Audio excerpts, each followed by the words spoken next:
So thank you, everybody. I have the pleasure of having a chat today with Mike Michalowicz, the author of his latest book, Fix This Next. But also some of you would be familiar with his work through Profit First, Clockwork, Surge, Pumping Plan, Toilet Paper Entrepreneur. So thank you, Mike, for taking the time and welcome. I know it's 7 o'clock at night over there. So It is, Katie. It's a joy to be here with you. And I just want to publicly congratulate you on your book. You did such a phenomenal job with it. I'm proud of you. thank you so much. It was certainly made easier by having your taking your lead, because you certainly make it feel a whole lot easier than I thought it was going to be. So what I wanted to just start off with, we were just briefly talking before we hit record, was that Fix This Next, your latest book, has hit Wall Street Journal's bestseller list in the first week. Yeah. So that was amazing. Yeah, it was amazing. So I got a call from my publisher, and they're like, "Hey, did you see the newspaper today?" And I don't read the newspaper, so I said no. They said you've achieved Wall Street Journal bestseller, and it was unexpected. It wasn't planned for, and what that simply means is that there's a certain level of demand. That's how it's ranked. It's not, it's based upon simply demand. It's not like the Wall Street Journal says, "I think we think this is one," and so it's quantified through some metrics. So it achieved that, and it was a wonderful surprise. My hope is that the book continues to be of service to those entrepreneurs who bought it and future entrepreneurs. But man, it is such a wonderful surprise to get that. Yes. So what I want to do, let's jump right in. I've got some questions to ask you. So as we said, Fix This Next is your new book. I would have my copy, but post around the world is slightly slower than normal, so it is still coming, but we can see your copy over in the corner of your screen as well. And of course, I have them all over the place. I got one right here in my hand too. Perfect. So tell us a little bit about Fix This Next, and what prompted you to write this book? Yes. So it takes me about 5 years to write a book, Katie. And I emailed my list of readers to ask them what their biggest challenge was about 5 years ago, so I could start writing this book. I didn't know what it would be. I just wanted to know what their challenge was. So I sent out this email, and I'm not the most technically savvy guy on the planet. So I must have clicked the same email request 3 times, because 3 emails went out throughout the day. And the question I put in there, I said, what is the biggest challenge you're facing in the year ahead in your business?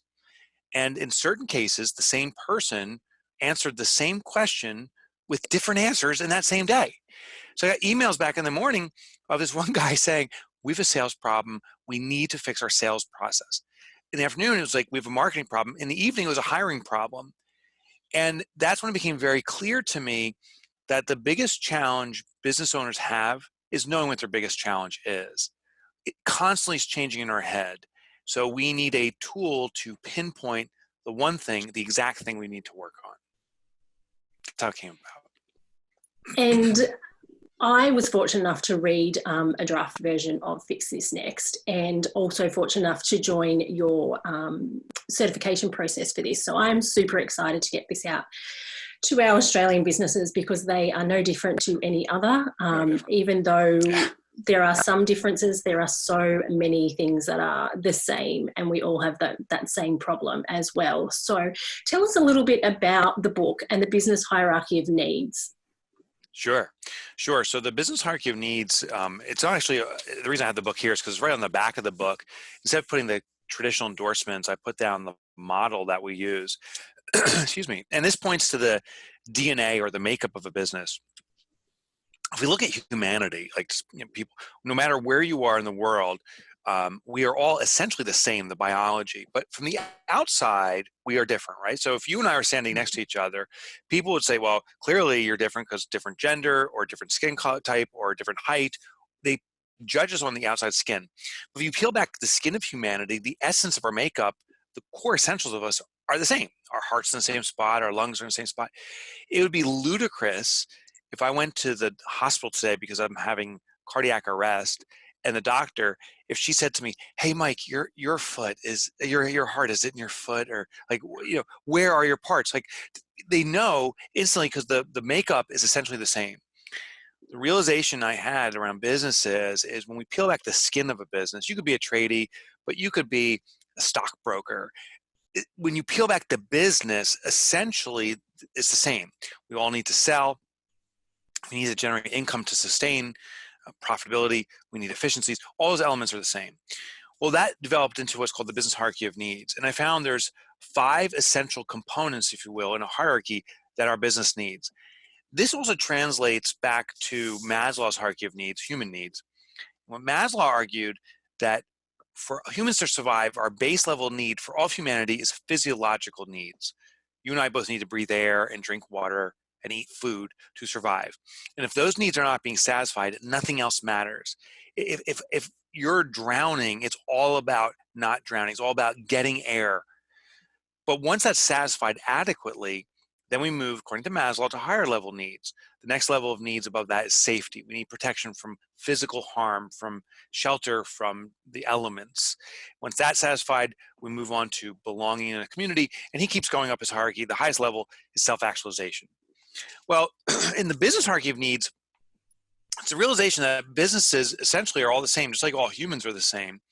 And we have 5 levels of needs that must be satisfied at the most essential level, the base level, called sales, which is the creation of cash. That's oxygen for a business. If your business has no sales right now, it's suffocating. We must generate sales. But we only need sales that are adequate to support profitability. Just like for humans, you need to breathe oxygen foundationally, but breathing more and more and more oxygen won't make you healthier. There's a certain point where there's no more value to breathing more. In fact, it starts hurting you. Well, the same thing is with sales. If we just keep on growing sales and growing sales without consideration for the rest of the organization, it actually starts jeopardizing our business because we have so much responsibility associated with sales. But if we have one problem, we have no profitability, no runway, our business can be compromised and go out of business. So once you have sales adequately satisfied, we then move on to profit. Profit is the creation of what did I put here? Stability. I had a brain fart for a second. But profit is the creation of stability. It brings a runway to an organization. And I think it was Warren Buffett who said, when the tide goes out, you see who's swimming naked. As the recession goes on, what we're experiencing now in the global pandemic, we're seeing the businesses that did not have a profit system in place. And sadly, those businesses are gone forever now. There's in my town, my little town in New Jersey, there's countless businesses that are out of business, and I'm sure it's happening where you are too, because these businesses were not prepared. They had no runway of cash. So once you have sales, we need the shelter of cash. Once we have that, we bring about order, which is the creation of efficiency. The ultimate test for order is there dependency on the owner? If the owner can be removed from the business for 4 consecutive weeks without any necessity for them to run the business, typically that points to a business that can run on its own. Because most things for many businesses happen in 4-week monthly cycles. Track customers, maybe lose customers, billing, invoicing, employee issues, and so forth. Well, if that all can be addressed without the owner, now the business can run into perpetuity. The level above that's impact. Impact is the creation of transformation. What's interesting about this level is this is where business are not about the transaction alone, but they're about the transformation, how their business changes people's lives permanently. They shift people's lives. And then the highest level is legacy. Legacy is the creation of permanence. What was so fascinating as I was researching for this book, when I was talking to business owners that had achieved legacy in their business, they had a realization. They said, you know what? As a business owner, I came to realize I've never been a business owner. I've always been a business steward, meaning I've had a responsibility to serve a role to bring this entity, this business to life, but it's about the continuance of the business. It's about the business's life, not me and my involvement in it. This must continue, and I'm not relevant necessarily. That's what legacy is, designing a business to run itself into perpetuity that continues on its mission. Now, the one thing I want to share is that all these elements play out at all times.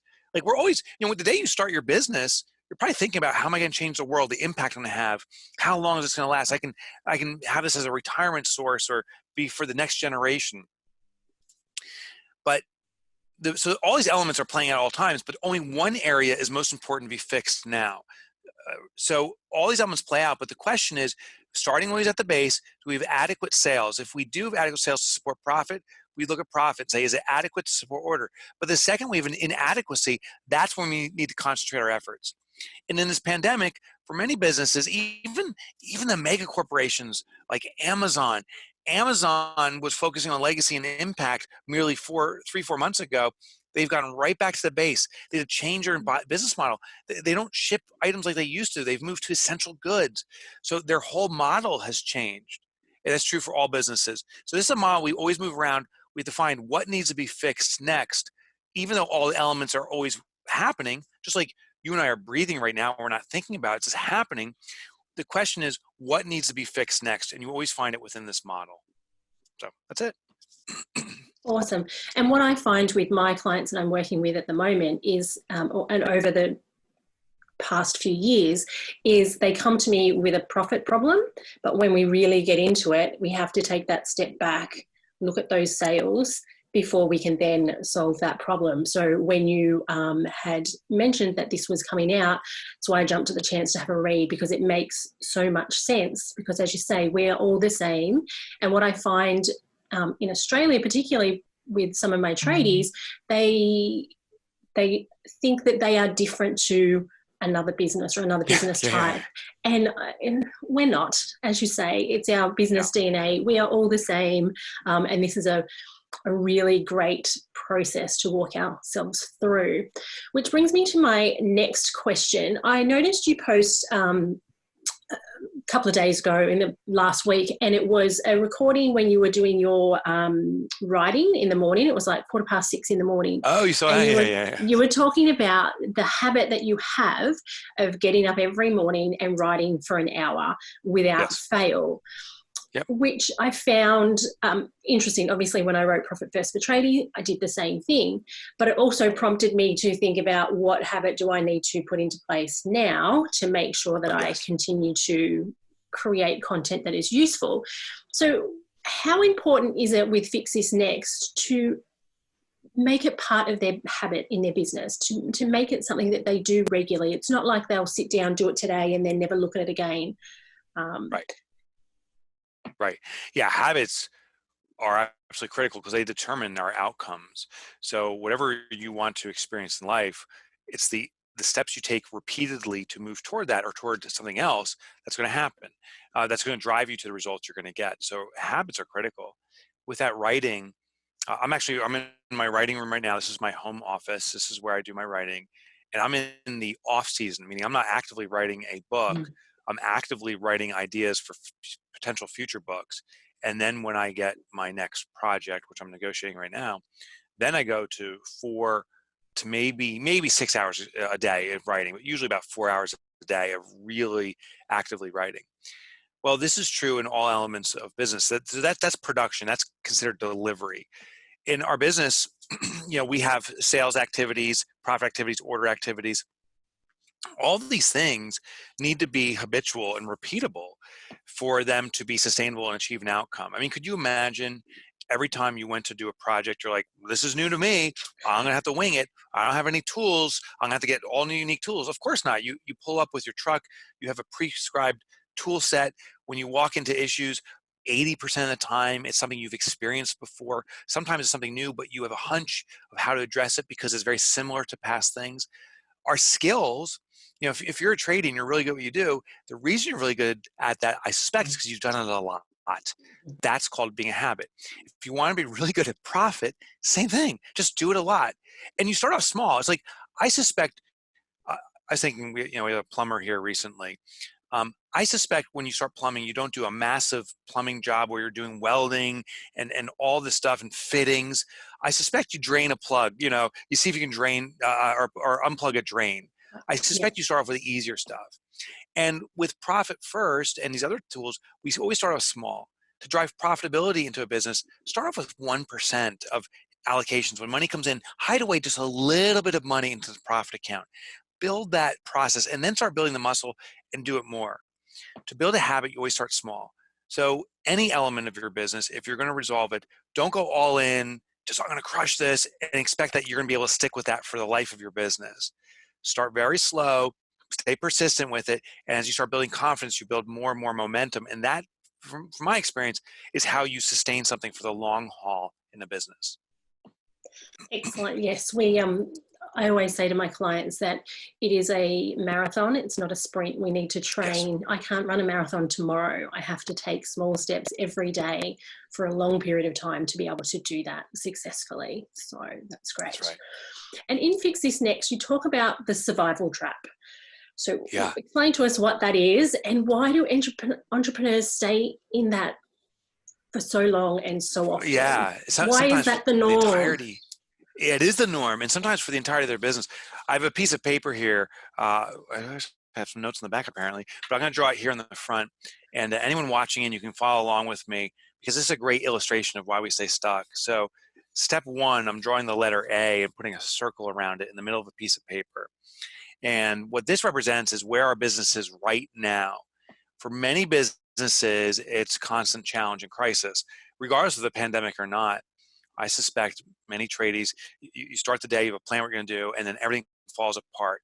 This project doesn't go as planned. This customer's complaining. That employee didn't show up to work, and we're putting out fires after fire.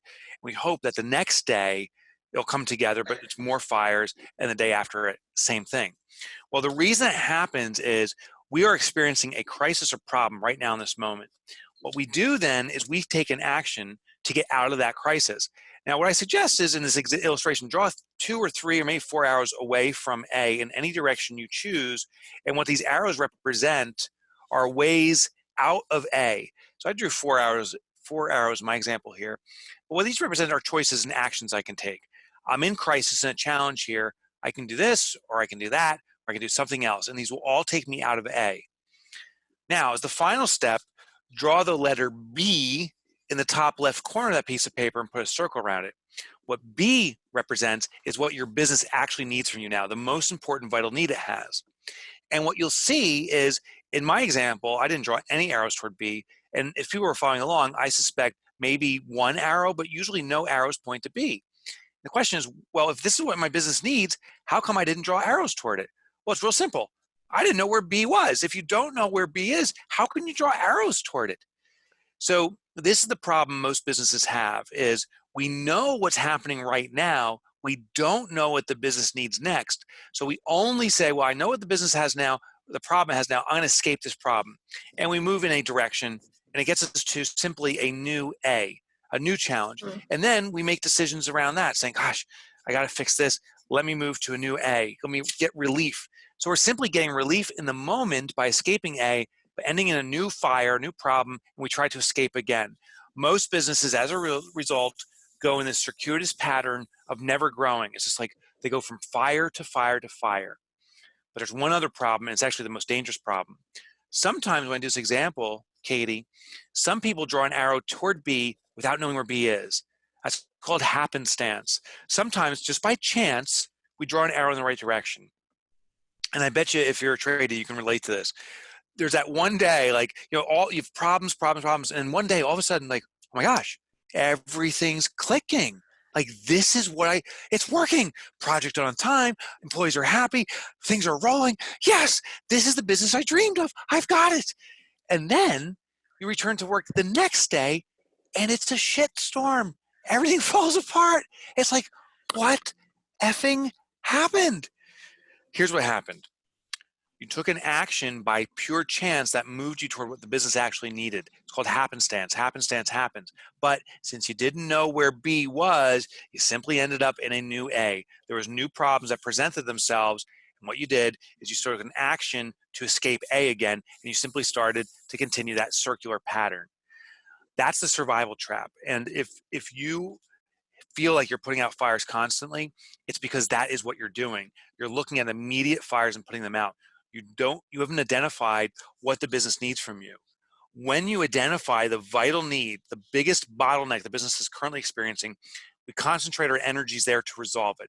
Other issues will present themselves, and we need to address them as best as we can, but never to the compromise of the critical issue. Once we take care of that critical issue, that's B. Now we arrived in a new spot. Now we define C and D, and now we start moving our business forward. This is not an overnight solution. Once you identify your problem and fix it, other problems will present themselves. But what this does do overnight is it starts prioritizing the sequence to resolve problems. And maybe it won't happen every day you're clicking fingers and things are going well. But now, instead of once in a blue moon, now once a month, right? This is a good month. And then once a week, and then every day. And then you'll start getting a business that starts running fully the way you expected and intended. And that is one part of the book that I loved so much, because it just so clearly explains what happens day to day in so many businesses. All of a sudden, a week passes, a month passes, a year passes, years pass, and people are looking back at their business going, how did we get here? What has happened? So that's an excellent example that I will certainly be using going forward. So Awesome. I've got one last question before we wrap up. Throughout COVID-19, you have been jumping on and doing videos and that sort of thing with your recessionresponse.com. Tell us a little bit about that. And if anyone hasn't checked them out, then they need to. Even as a business owner who is in this space, I found them so helpful to just give a bit of perspective on when things were crazy. And whilst we will get through COVID-19, I have said always there will be another crisis, whatever that may be. Yeah, sadly there will be. It's not smooth sailing. So just quickly tell us a little bit about what prompted you to do those videos. Well, I found in crisis that there's distinct stages business owners go through. First, there's a shock, and we're experiencing what's called a mass psychological shock. Meaning, if I was in a car accident myself, that wouldn't impact you. I would be in shock. But we've all been in a car accident together. So we start looking at each other and it's like, what do we do? And people say, I don't know what to do. What are you doing? Nothing. And then we start burying our head. So this mass psychology causes people to freeze up for an extended period of time. And so what we see is businesses going out of business because they literally did nothing. They just said, we'll open in the future, and they ran out of money. Then I see there's this desperation that kicks in. The businesses that at least get past shock start saying, I got to do something, and they make desperate moves that are not of service to their business. So if we can get past these stages of shock and desperation, we can start moving our business forward, maintain, and even grab opportunities as the business recession recovers. So I felt like, gosh, I gotta be a spokesperson for this, just like you do, Katie.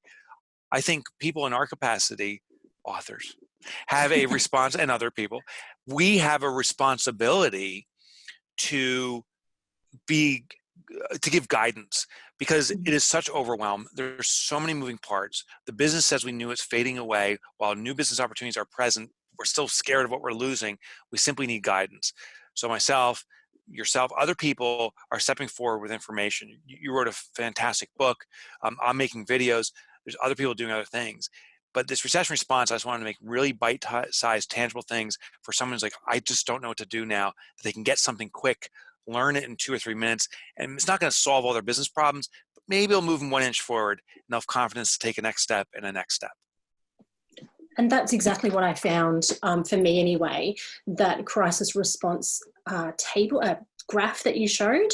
It was like, oh, yes, now I've got a plan. I know what's going to happen. And then I can choose what path I want to take on that. And so again, very quickly, I was like, okay, out of doom and gloom, let's move into action, and action that's actually going to be useful and not just action for action's sake. So yes, it was great. So to wrap up, let us know, over here in Australia, we can buy your book on all the usual channels, Amazon and Booktopia and all those sorts of ones. It will take a little bit for postage, but it is well worth the wait. As I said, I did get to read a draft, but can't wait to reread again. And as a certified Fix This Next professional, I guess, I'm really looking forward to being able to implement this with my clients, because as I said, they come to me with a profit problem. In actual fact, that's not it. So we can it could be an order problem, right? Sometimes the problem is higher up in the hierarchy too. So I don't know if you've enabled yours, but we set up a private special Fix This Next free analysis. Is it katiemarshall.fixthisnext.com? So mine's just katie.fixthisnext. Oh, well done. I jumped in super early when I got that very email. Smart. I love you. So that's very smart. So So I just want to invite everyone to go to KATIE .fixthisnext.com. And what they'll bring you to is a free evaluation. The great thing is you don't even need to read the book. You can simply start evaluating your business today. And it'll take you 5 minutes or 6 minutes, but you will pinpoint where you are in this hierarchy. And within here, there's even a deeper analysis. There's different levels within the levels. And you'll pinpoint what you need to do next. So I just encourage people to go to katie.fixthisnext.com right now, evaluate your business, and then Katie, you can help them with the execution of resolving those needs. Certainly can.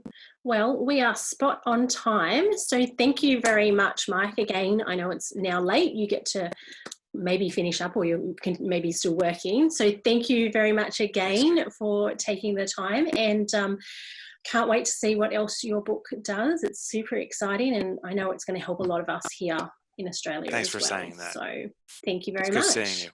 Take care, Katie. Have a nice night. Bye. You have a good night too. Bye-bye.